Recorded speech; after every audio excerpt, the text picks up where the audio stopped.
Peace. Assalamu alaikum. I wanted to talk about why did I choose Islam as my religion and did not go with Christianity or Judaism as a religion, as a solid foundation on what I build my faith on. And truly, all three of those religions constitutes most of our faiths. But why did I choose Islam? Why did I choose to be a Muslim? And what kind of Muslim am I? So I just wanted to kind of talk about a little bit of that and just express my faith and what I believe and what traditions is a part of my faith. Now, being Muslim doesn't necessarily mean that you have to be of the denominations of Islam. Meaning, like in Christianity, they have certain denominations: Baptist, Protestant, Roman Catholic, Episcopalian, blah, blah, blah.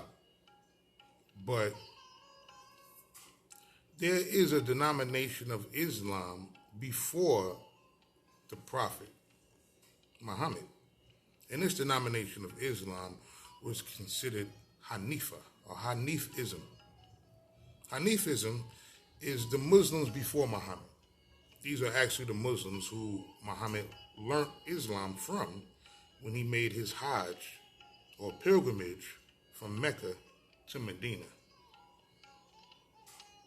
This belief system is the belief system of the Prophet Abraham, who within the Quran was considered himself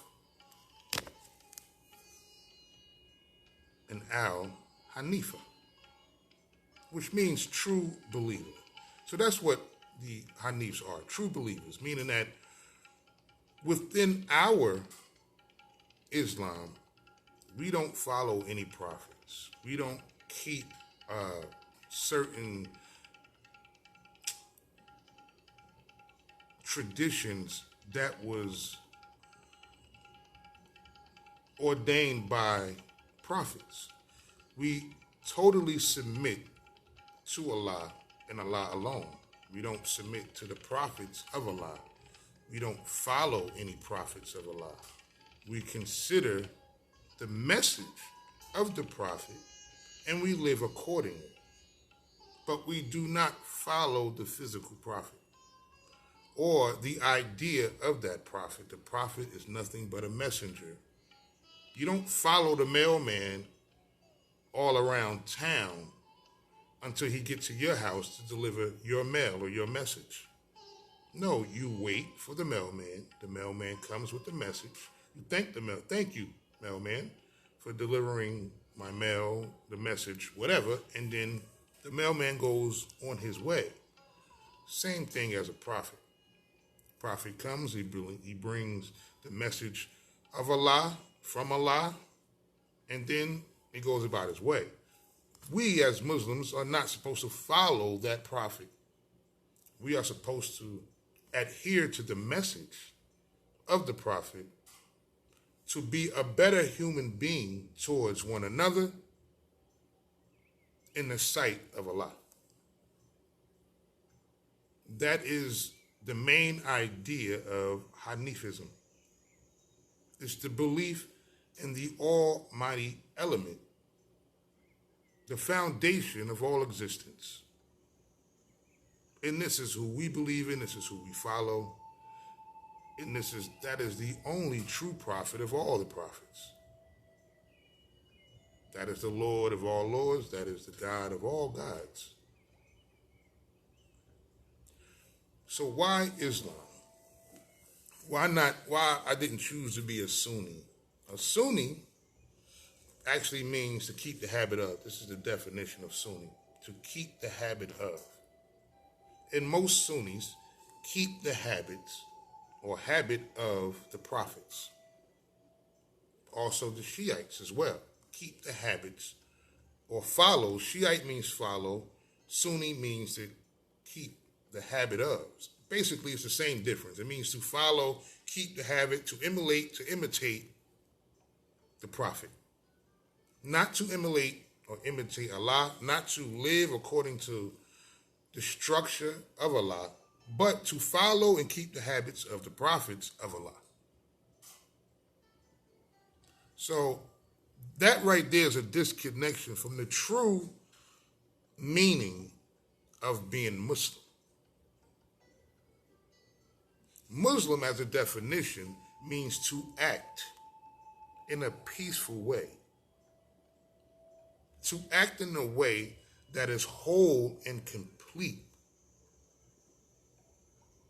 with peace.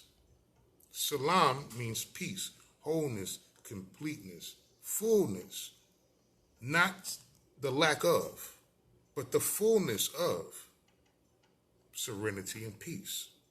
Mu will be considered a prefix. Mu actually means to act, the action of. So Muslim means the action of peace. As in Hamed. Hamed means to praise. Hamd means to praise, or to give praise, or to be praised.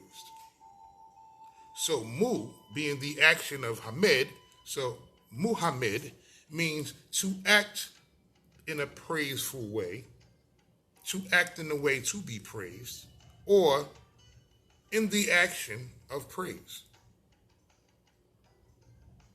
So understanding these definitions give you a different insight on exactly what is your role within Islam. Now, I've considered myself to be a Hanif. A Hanif, we don't follow any prophets. We don't turn towards Mecca. We don't turn towards Jerusalem. We don't have to do any of that. None of that is a part of the criteria of what Allah wants from us. Allah wants for us to be good people, stand-up individuals who have compassion, empathy, mercy, and grace for our fellow Muslims and Muslimas, for the children and for the elders, for the poor. Being Muslim is all it really is about is being the best human being to other human beings. Not to have to perpetrate as if I'm righteous. Like the Prophet Muhammad expresses within another book called the Hadith. We're praying, you have to pray 5 times a day, on schedule, mind you. Hanif and Al-Hanif, we don't actually have to pray 5 times a day when they say pray and how they say pray. That is a religion with a structural concept in order to control its followers. That's really not a part of Allah. We give praise from sun up. We give praise sundown.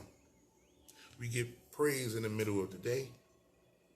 We give praise at night. We praise and acknowledge Allah at least 3 times a day.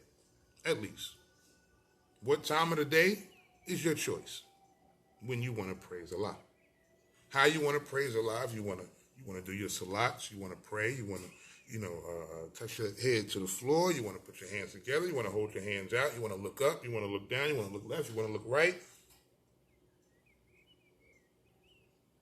It's up to you. But from sun up, you should face the direction of the light.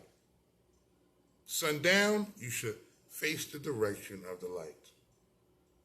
Sun up, you face the sun as it's rising, you give praise for the light, for bringing you out of darkness, out of obscurity. You pray in the middle of the day just to give acknowledgement and to give thanks for the safety thus far.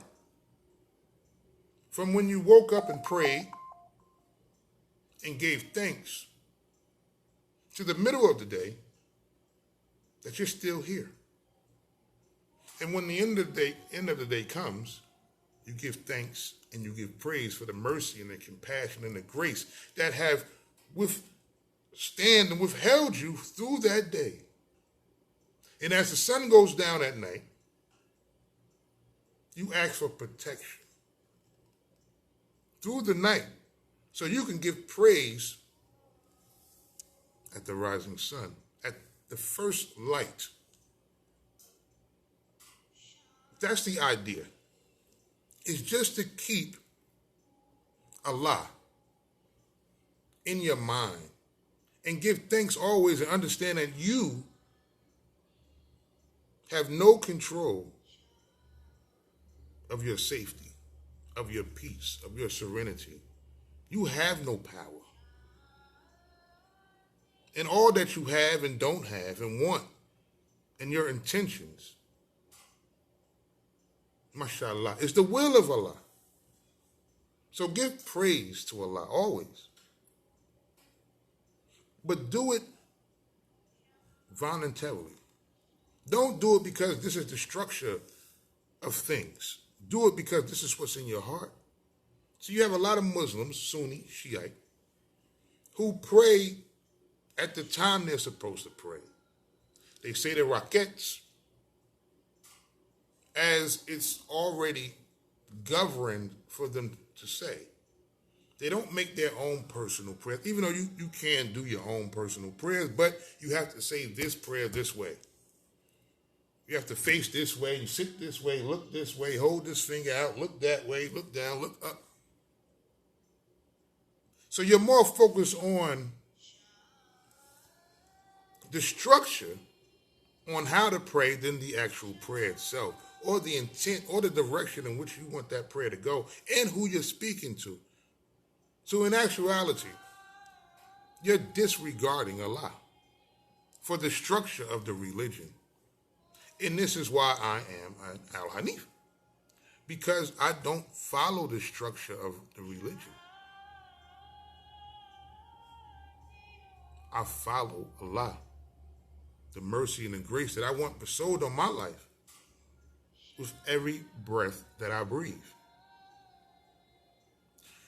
And one of the good things about Islam, which is very wonderful to me, that is different from the Bible.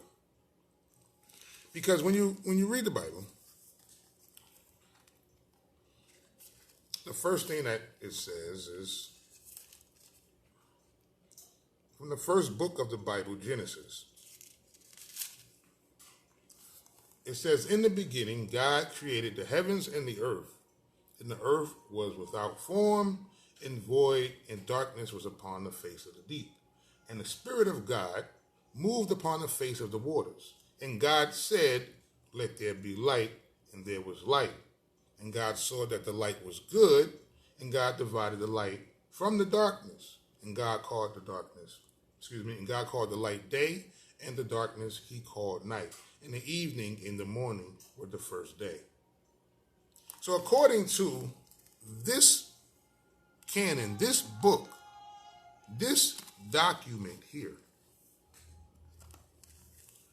this was actually written, inspired by God himself, by Allah himself. Allah words are in this book here. These are Allah's words. These are the words of God. These are the words of his prophets. These are the stories of their life. These are the Psalms. These are the spells. If anything, God wrote this book with his finger. This is the understanding that Christians have about their book. Now, within Judaism, Jews don't use the King James Bible at all. They have a book called the Torah.